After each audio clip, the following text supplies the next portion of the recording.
welcome to my channel. This is Anyam Nurse, and to those of you who are new to my channel, I'm a Filipino nurse, and I currently living and working here in Switzerland as a nurse.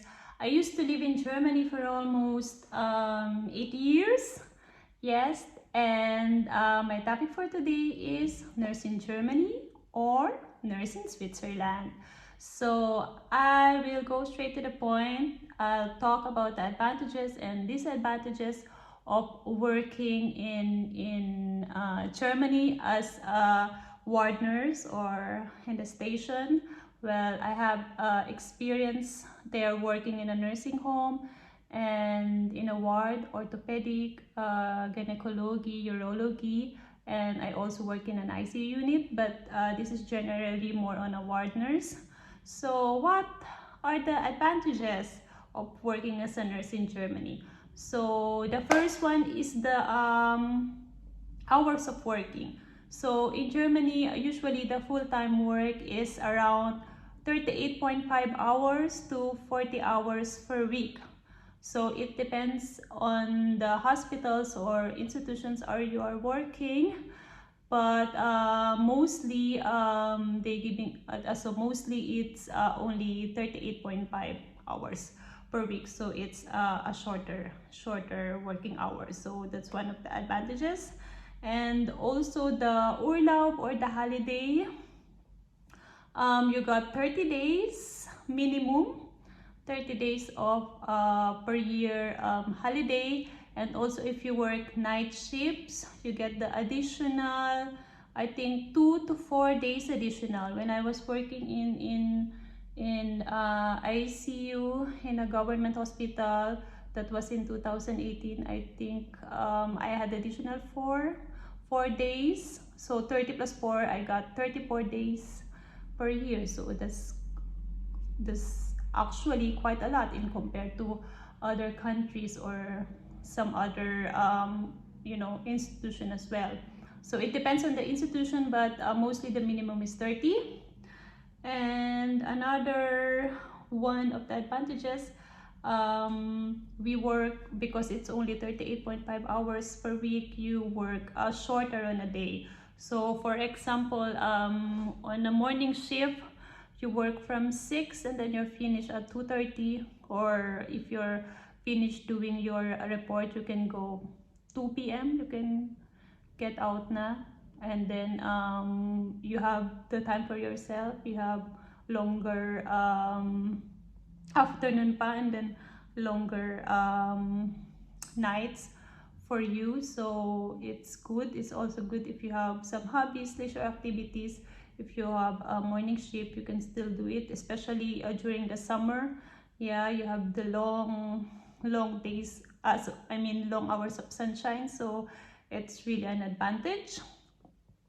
And also another one advantages working there as a nurse is if you're working in a government hospital, you are entitled to have the Staatsbedienstwohnung.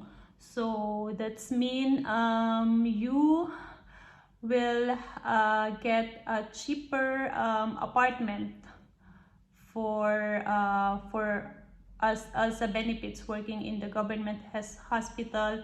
That's one of your benefits. You can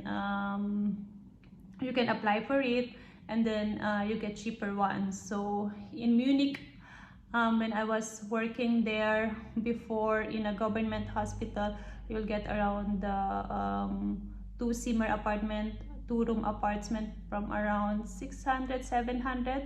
In a Staatsbedienstwohnung, yeah, it's a benefit. But if you are just renting it yourselves as a private person, the apartment costs around, I think, 1,000 something. Yeah, because Munich is also an expensive city. I'm back. Sorry, got technical problem. So anyway, back to the topic. Another advantage of working in Germany as a nurse is you'll get got a job ticket. Well, it depends on the institution that you're working, but on my experience, most of the employers they gave us as a benefits the job ticket. What is that?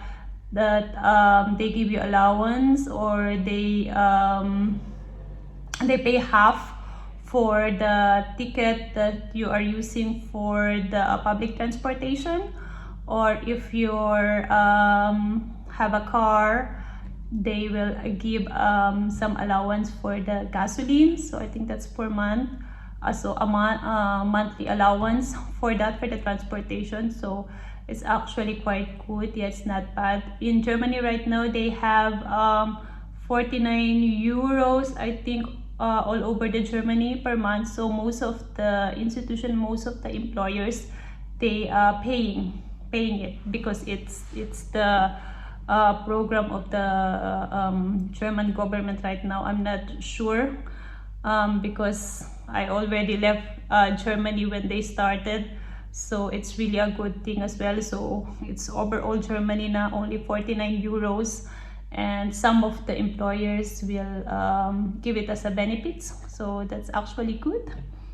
And also in Germany, for the women, if you get pregnant, for example, the Mutterschutz and the Elternzeit is actually longer, so that it's the time when the pregnant woman have the time for giving enough time for giving birth, and also for the new mothers, their time for their babies and for themselves, that's actually longer. So in Germany, it usually minimum is 1 year Elternzeit, and up to 3 years. Well, if you want it longer to 3 years, they will of course divided it to the salary that you have. But if you have 1 year, you have the full 1 year, and you have the salary that you have, I think around 80% or 90%. So it's actually not bad. It's actually a good thing. 1 year is already quite long, yeah. So not all countries have that benefits for the new mothers. So that's the advantages. And please comment down below of some advantages because I have some list here, and that's what I already written, but there's still a lot more advantages. That's only on my experience as a nurse who worked there for quite a long time. And now I'll talk about the disadvantages. Well, that is only for my own experience, what I encountered during the time that I was working there. I just want to be honest and give you the experience that I had. So in Germany, even though you are working only 38 hours per week or 40 hours for other institution, there is quite hard for the Wechselschicht. So it means the change of the shift.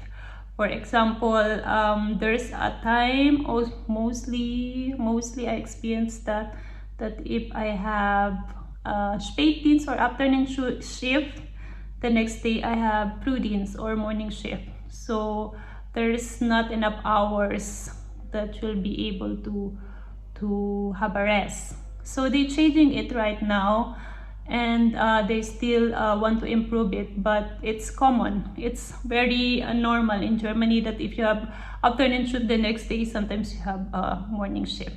And also it is also common that you have a longer days of work, for example 7 days, 8 days, or sometimes I experienced working 12 days in a nursing home when I was just started.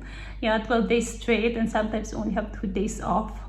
Yeah, 7 days straight, 8 days straight, and then sometimes only 1 day off, and then another straight 7 days. Yeah, that's quite, what do you call that, exhausting. Yeah. So the another one is the break or the pause. It's not paid in Germany.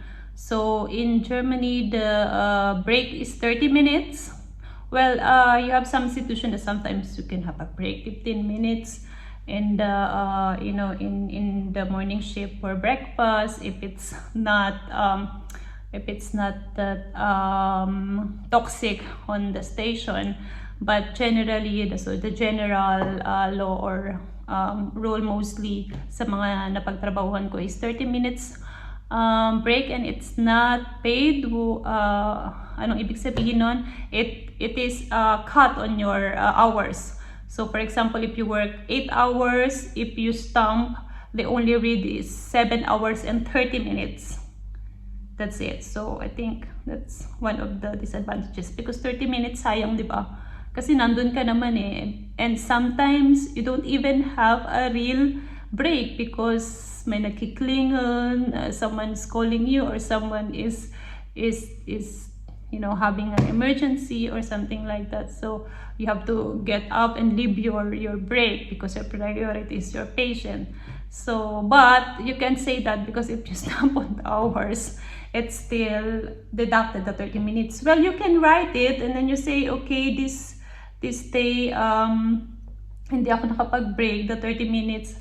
I wanted hours to be added to my work, but it needs to be signed pa ng ng Schutzleitung or your what you call that? Schutzleitung, what is that in English? Nakakalimutan ko na usually yung mga terms niya in English. Nagmi-mix kasi in German. So, yung head nurse. Yeah, head nurse mo. So, they need to sign it pa. So, another one is the nurse to patient ratio. Yeah, that's only one of the disadvantages. Maybe because of Fachkraftmangel, o yun talagang konti talaga ang mga nurses din na mga nag-a-apply.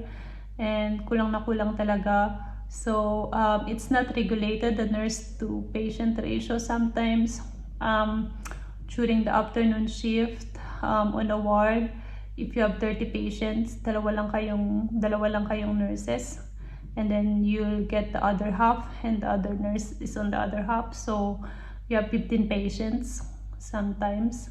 And in the morning shift, you have just sometimes ganun din pag may nag-mail din pa ng may sakit or may crank.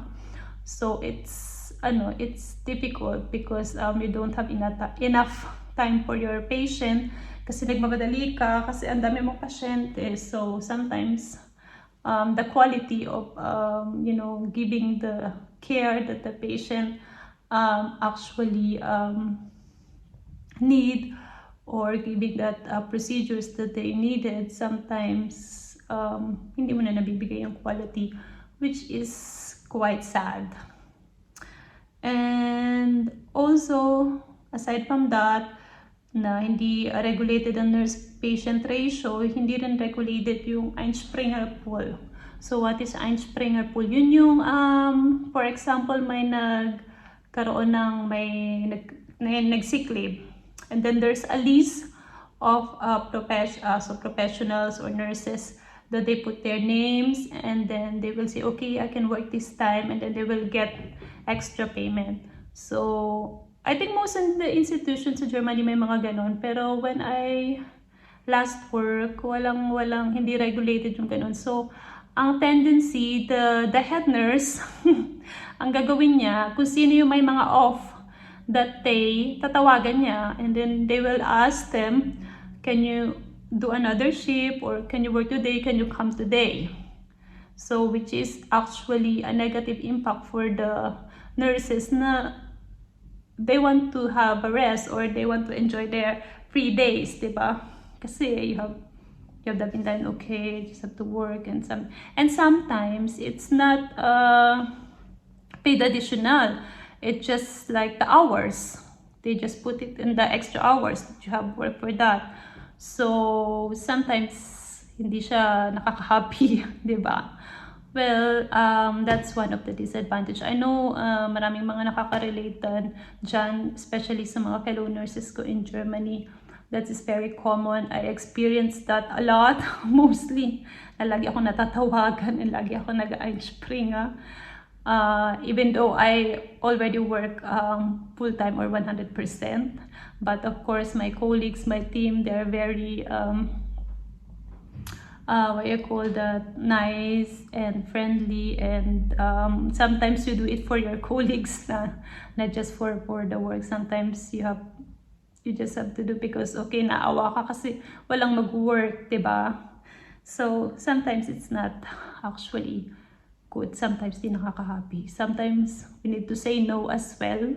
Dati lagi ako nagsisay yes, yes, yes, yes, okay. But nakakaano pala siya, exhausted siya. So sometimes you have to say no just to say yes for yourself. Yeah? So that's one thing. Natutunan ko yan in Germany. So Germany gave me a lot of lahat ng pwedeng matutunan. Diyan ko natutunan.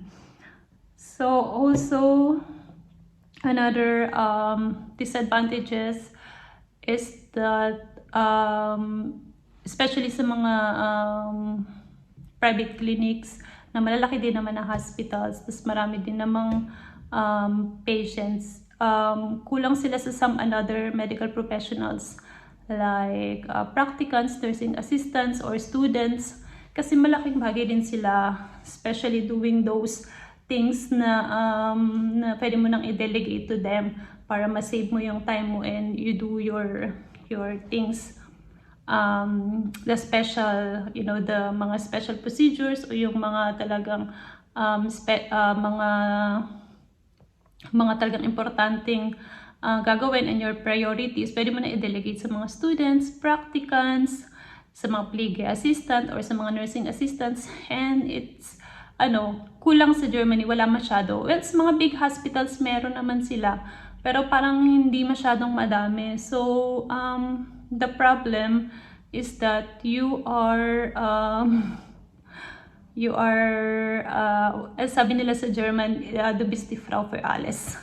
So you're just there just to do everything else. Sometimes you are the IT, you are the electrician, you have to serve everything. Sometimes na nagkiklingal yung pasyente just to, they only want to have another water or juice or glasses, and then diba nakakaano yun ng time, diba?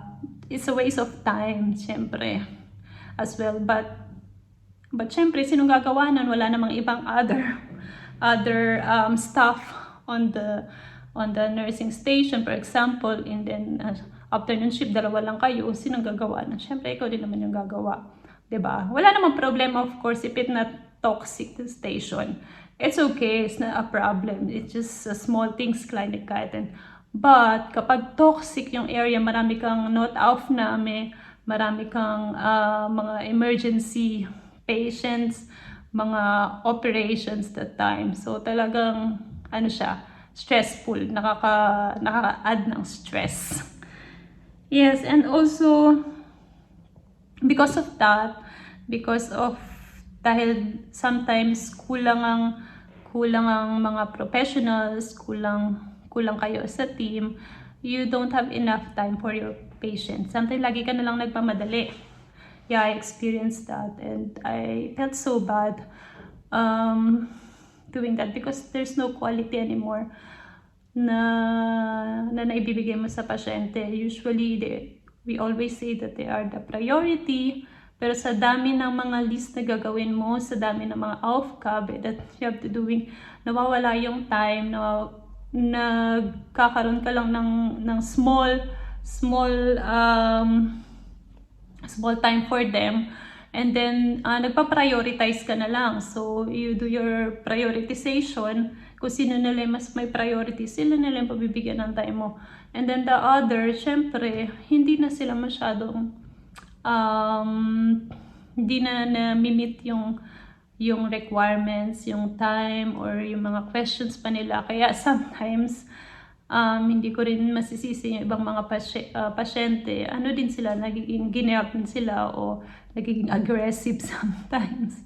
Na sometimes gusto nila agad makita yung doctor, diba? And sometimes klingan sila ng klingan kasi walang pumupunta. Yun. And then minsan may mga sumisigaw na, 'di ba? So siguro isa rin yun sa mga disadvantage. Kasi kung marami lang siguro yung staff or others sa medical professional there, syempre mapupuntahan yung mga pasyente, 'di ba? May ask mo, may tatanong mo what are their needs and mga kailangan, so they're gonna be satisfied. Yeah, so that's also one of the disadvantages. So another one, meron pa ba? Ayun, sometimes I don't know kung na-experience nyo to, but when I was working there in a ward nurse, night shift, mag-isa ka lang, night shift, and sometimes puno yung unit, so sometimes you have 30 patients or 25 patients and only one, so 30 patients, one nurse, yeah. And then you have a lot of gabi things to do. In the night shift, you have to reach the medicamente. You have to prepare the tablets, medicine para sa the next shift. You have to do that. And some other institution, you have to, well, I didn't do that on my stage, my other last work, but I heard from some of the other colleagues na in other institution, they also do the bestelongin ng mga lager material. Yun yung kayo pa yung nag-order ng, sa night shift nyo pag ginagawa, mag-order ng mga gamot or ng mga materials na kailangan. So, imagine kapag mag-isa ka lang, and then you're doing that, diba, that's quite a lot. And patients pa, and then doctors, and then your documentation. So, it's a really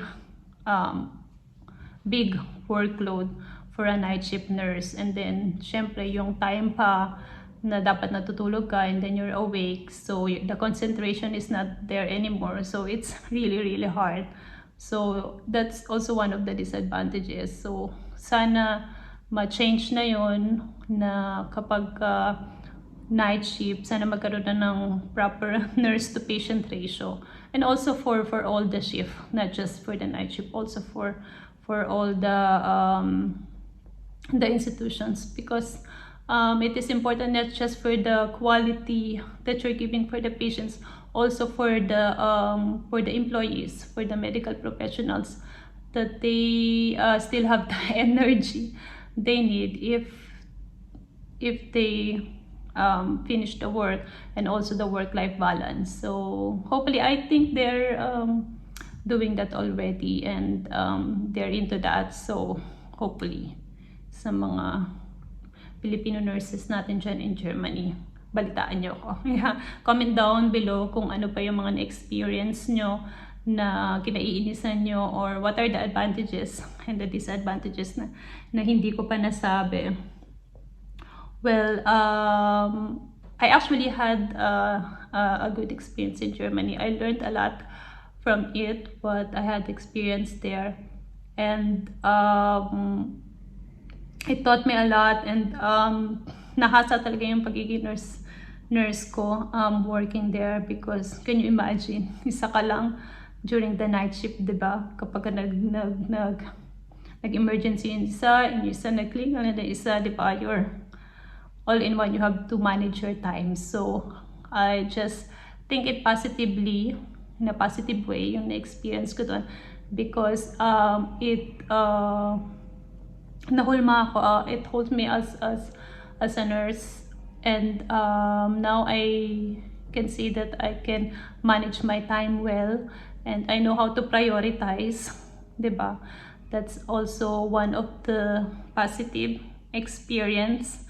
Of course, it's important that we also have the proper mindset. If it's really hard at work, just remember that it will pay off, and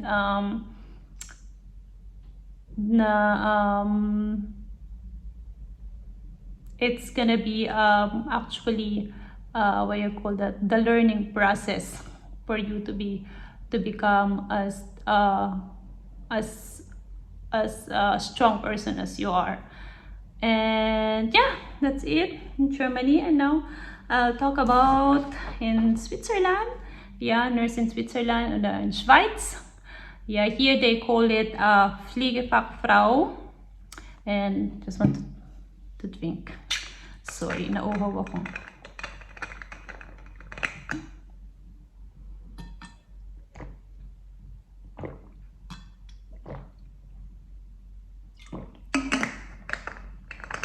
Ang dami ko nakwenta about Germany kasi mahaba ang experience ko sa Germany. And na-share ko lang sa inyo. So, yeah, Schweiz, Switzerland. So, they call it here Pflegefachfrau or the Pflegefachmann sa lalaki. Advantages. Aside from the higher salary, one of the advantages in Switzerland is the nurse-patient ratio that is regulated. So, if you work in morning shifts in a ward, I'm just talking in a ward as a nurse, you only have 4 patients, sometimes 5 maximum for one nurse, and that's actually good. And there's a lot of medical professional that on the station, on the team. For example, you have your Fage, Fachgesundheit, that they can also betreut patients, and they can also give medicines, which is really, really good. You can delegate some others procedures to them that they can do. And Pflege assistants, they have students as well. Students, they have their own patients as well. It depends on what level they are, but there are a lot of things that they are allowed to do as well without you. So it's also a good one. You can delegate things to them and then they can do things for you, so you can save your time. And there's wala sa Germany nito. There's a hotellerie. Yeah, one of the advantages. So hotellerie, sila yung nagsiserve ng food, sila yung nagsiserve ng mga drinks, and then the patients have their separate Klingeln or Glocke. And then if they need, for example, coffee, or if they need water or extra glass or Kleinigkeit and small things, they just press the klingel for the hotellerie, and yung hotellerie yung pupunta doon and magbibigay ng kung ano mang kailangan nila. And then the hotellerie na rin yung nagki-clean nagki-clean ng mga what you call the tables nila, ganyan. And then they change everything, yung mga glasses. Yeah, that's good. Only sa afternoon shift sa gabi, kasi wala ng hotellerie, so we'll do that, mga nurses. So that's actually a good thing to save your time, di ba, pag may hotellerie. And also there's a structure, a zone and flow. So may mga every area may zone. So if you have a toxic patients that time and you really need help, you have to write it on your flow, and you go to your patient, go to another zone, and then ask them for help, and they go to you and then they help you. So that's also good. There's a structure, so you're not alone for everything. There's a lot of professional that will help you. And also there's no Bexelschicht from Spätdienst to Frühdienst. I don't experience it. Yung afternoon shift ka ngayon, bukas morning shift ka, and then afternoon shift ka na naman, and then morning shift ka ulit. So walang ganon. So mostly morning shift, free, and then afternoon shift. Afternoon shift, free, morning shift. Yeah. Or Frühdienst, morning shift, afternoon shift, free. And then there's no longer days of work. So the longer is 5 days. Meron din 6 days sometimes, but very rare. So mostly yun lang, 3 days or 4 days, ganyan. Pinakamahaba na yung 5 days as on my part, on my experience. And also there's higher differential Zulage. So for example, you're working weekends and holidays, mas mataas yung payment. So, nakaka-motivate pa ganun, di ba? So, it's quite good as well. And some institutions, they're giving 100% pag Sontags and Payatag. So, that's quite good. So, on my part, yeah, I talked it before in my last video. They're giving me 10 francs per hour kapag Sundays, weekends, and holidays. And also the break or pause is 1 hour. So it depends, you can split it. So sometimes 15 minutes in the morning, for example, and then 45 minutes on lunch. Or if your afternoon shift, yeah, you can do the full 1 hour if you want, or you want to do 15 minutes and then another 45 minutes for dinner. Yeah, and it's paid. Yeah, so the 1 hour break is paid. I don't know in any different institution, but mostly na hospitals and mga nursing homes here paid yung hours of break, or 1 hour break paid. And meron din silang Einspringer pool. This is regulated. This is also really good kasi if someone randomly or may mga spontaneous na nag-sick leave, and you just call the pool department, and then they will give you the extra nurse for that day. So you don't have to, kung head nurse ka, you don't have to call some nurses mo na naka-free that time just to say if you can come to work. Well, in some cases, meron din, but only kapag walang naka-ride dun sa Einspringer pool. So, it's also one of the advantages.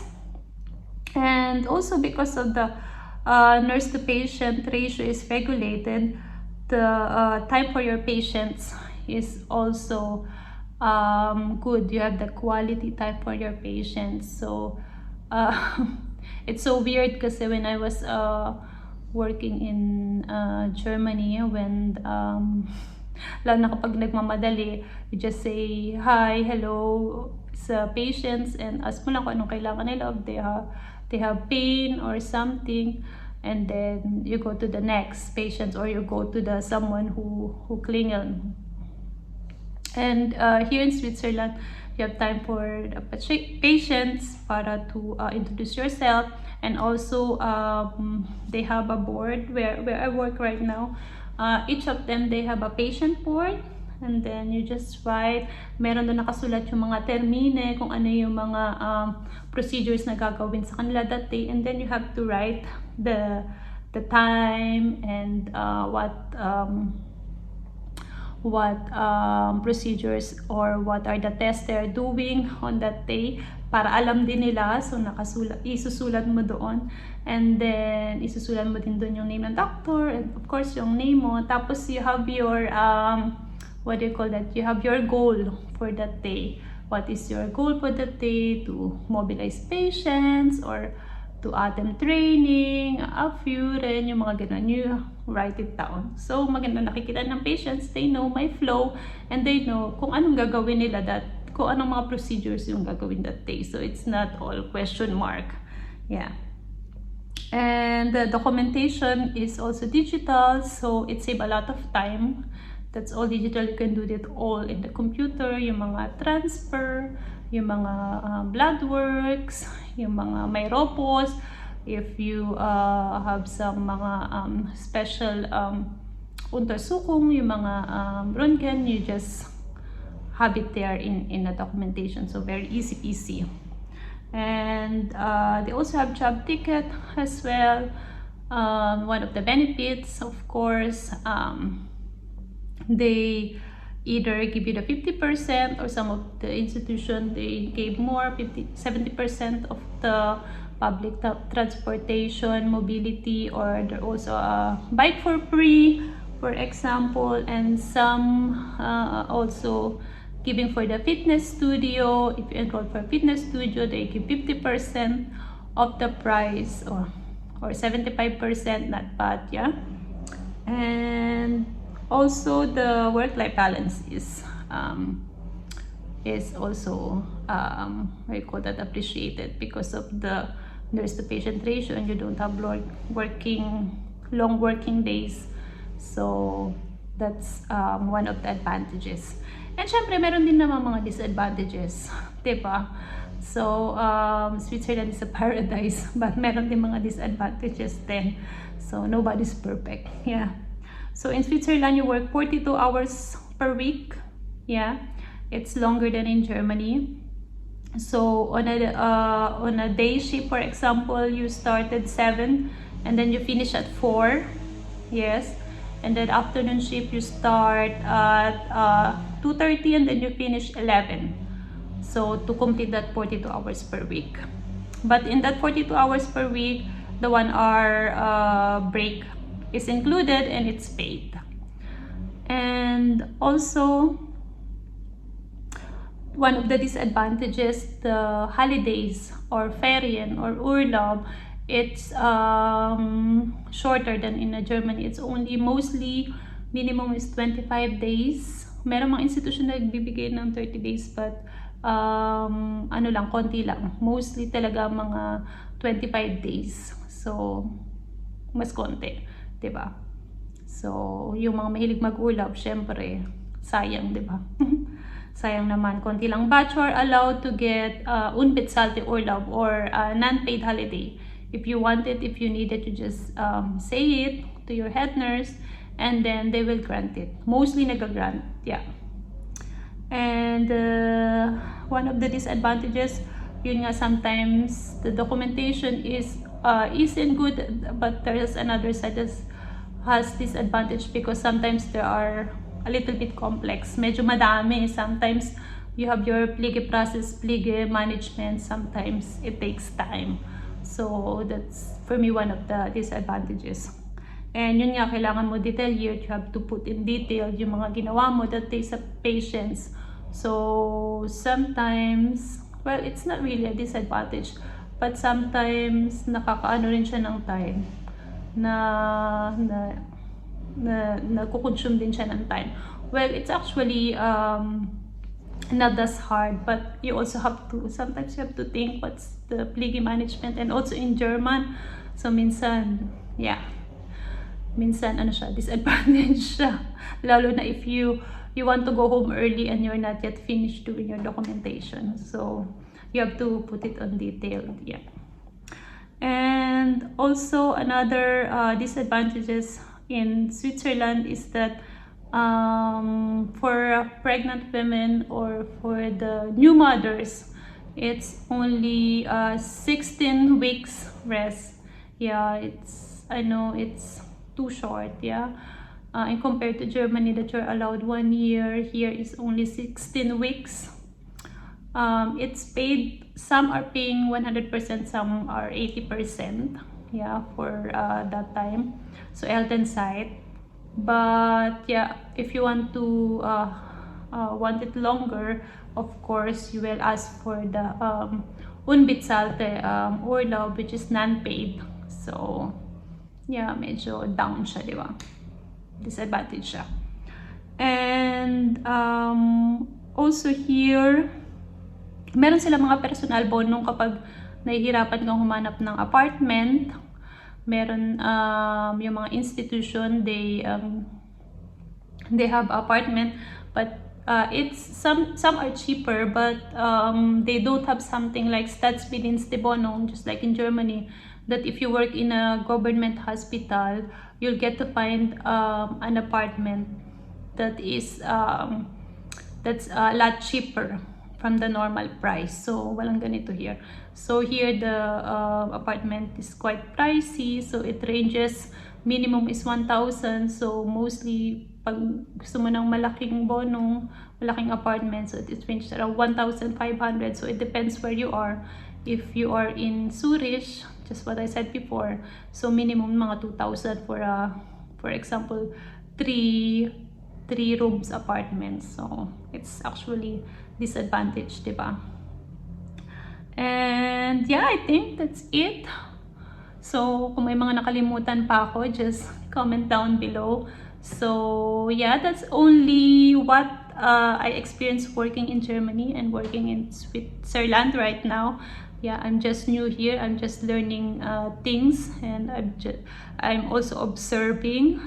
And kapag marami pa akong na-observe, I'll just share it to you guys.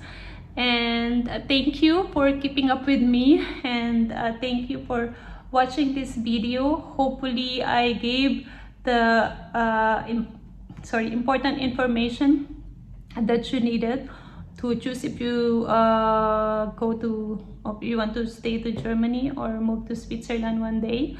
Yes, and to my fellow nurses, and to my fellow nurses also in the Philippines who wants to work in Germany, because Germany is open right now. Yeah, they needed a lot of nurses, and a lot of Filipino nurses are coming as well there. So it's booming right now. It's actually good to hear, and you hear some insights, and you heard some information from me. So kung may mga nakalimutan man ako sa mga fellow nurses ko in Germany and here in Switzerland, please comment down below.